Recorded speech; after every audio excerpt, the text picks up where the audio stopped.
Hello students, in today's lecture, we will understand pointer arithmetic in C. Arithmetic operation possible on pointer are increment, decrement, addition, subtraction and comparison. Fourth one is subtraction. Like pointer addition, we can subtract a value from the pointer variable. Subtracting any number from a pointer will give an address. Formula of subtracting value from the pointer variable.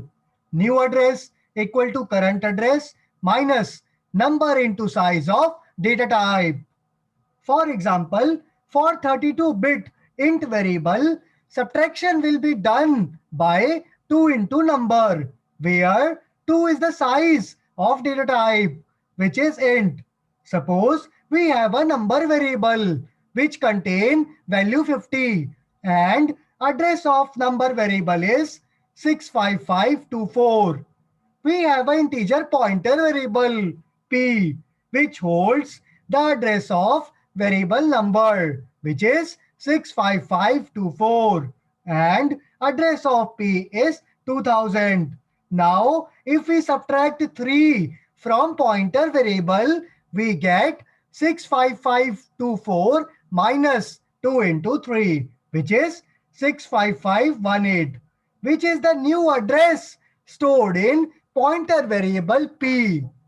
Now, with the help of program, we will implement the concept.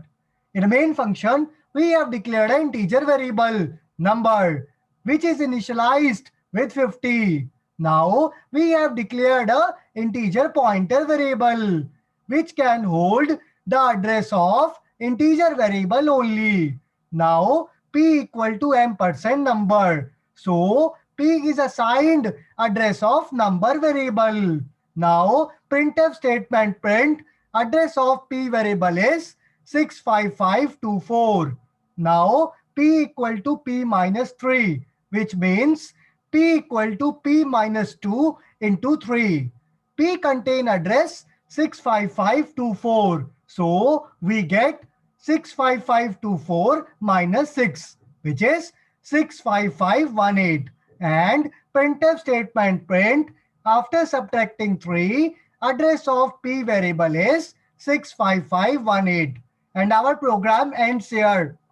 Here is the output. Address of p variable is 65524. After subtracting 3, address of p variable is 65518. So we end our lecture today. Thank you.